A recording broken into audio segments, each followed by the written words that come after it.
free-for-all tag team talk right now. Hall of Fame inductee. We just saw Mick Foley inducted.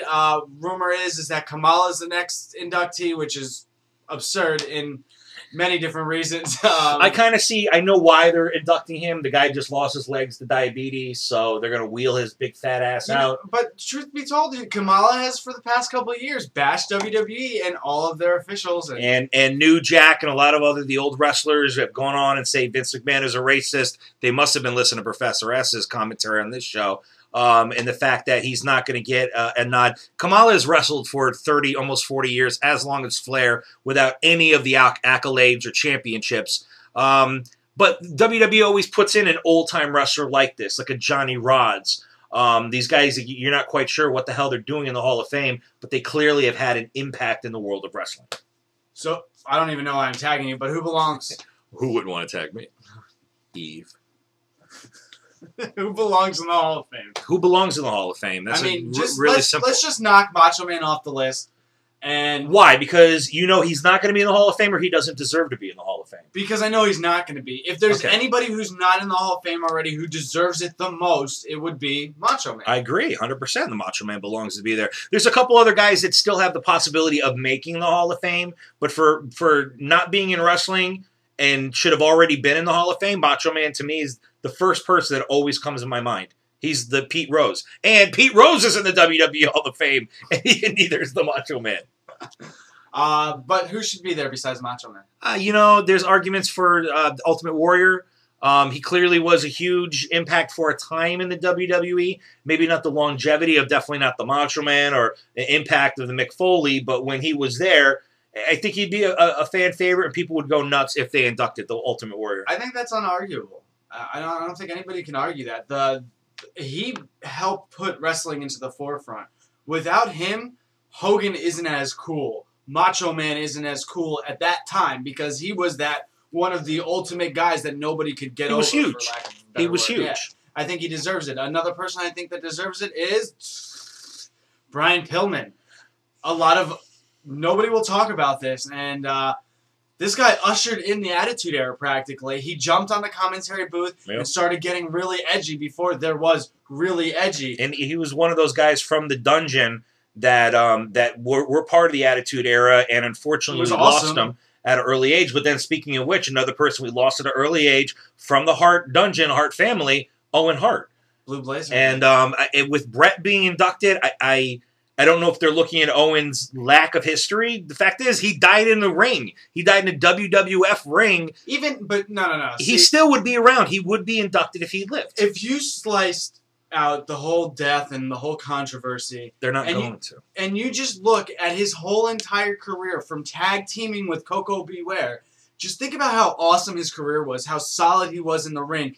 And the feuds that he was a part of, the Stone Cold Steve Austin, the Brett vs. Owen, I mean, they had one of the greatest The Nation of Domination. Ever. Nation of Domination. The King of Hearts should be in the WWE Hall of Fame. But I'm afraid that because the WWE can't separate that, the fact that they killed this guy accidentally, we're not saying Vince had a vendetta and murdered Owen Hart, but that's what they don't want to bring back the memory of the fact that that's what happened. And I think that's what's going to keep Owen, unfortunately, out of the Hall of Fame. Another person, or I should say people who belongs in the Hall of Fame, is the Steiner brothers. Oh, without a doubt. And I'm actually another one shocked, too, that they haven't been inducted yet. Oh, because Scott Steiner's a roid head, that's why. Well, yeah, I mean, true that. I mean, and the fact is, I mean, the Steiners did have a run with the WWE, but if you look at the history of tag teams, you've got to put them right up there with the Road Warriors, with the Dudley Boys, oh my God, as one of the top 3 tag teams of all times.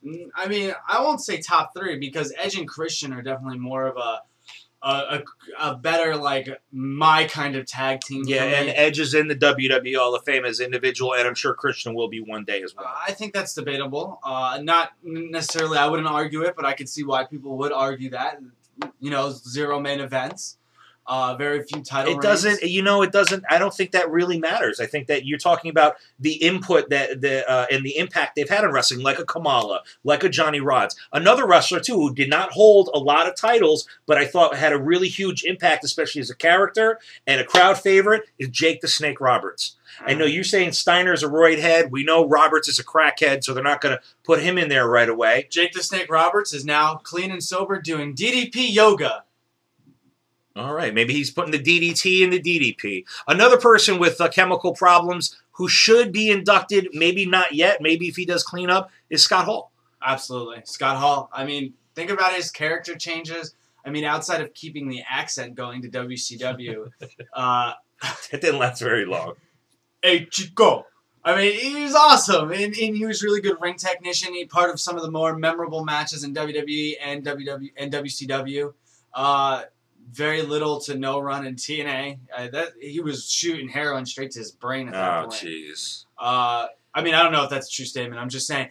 But anyway, Scott Hall deserves to be there. Really important. He was part of the process that made the Intercontinental so prestigious for us Attitude and pre-Attitude Era fans. So I think it's really important. I think if you count Scott Hall, then we got to talk about Kevin Nash. I know who was just in the Royal Rumble last year and had his little mini run with Triple H. Officially, I mean, for all intents and purposes, the guy's pretty much retired. And he also a huge impact on the world of wrestling. But, yeah. And but do you really want to bring in the guy who killed the NWO with the whole Wolf Pack, and now I have control of my own storyline and I can do whatever I want? This is going to win the match for me right now. Do you really want to bring in the guy who all he does is talk shit about wrestlers like Eddie Guerrero and Chris Benoit and Christian for being too small to win the world one heavyweight person titles? He has not talked shit about is Triple H, and Triple H, for all intents and purposes, is the man in charge of the WWE and will be in charge in the future. And I see there's absolutely no way that Kevin Nash will not make it into the WWE Hall of Fame. Future Hall of Famer Kevin Nash, Big Daddy Cool Diesel. Triple H, don't do it. To see more of these conversations, check out the rest of our Tout Bout Tag Team Talk on YouTube and Facebook and Twitter and Tout and other places where you can watch shit like this. I just want 100 likes and subscribers for all of these platforms so you can put me through a table. I'm putting them through a table. That's all we need. We're getting there. Just get 100. Tell more people. You can watch me get my stubborn ass put through a table. Powerbomb through a table. Check it out. Definitely check it out. All right, good.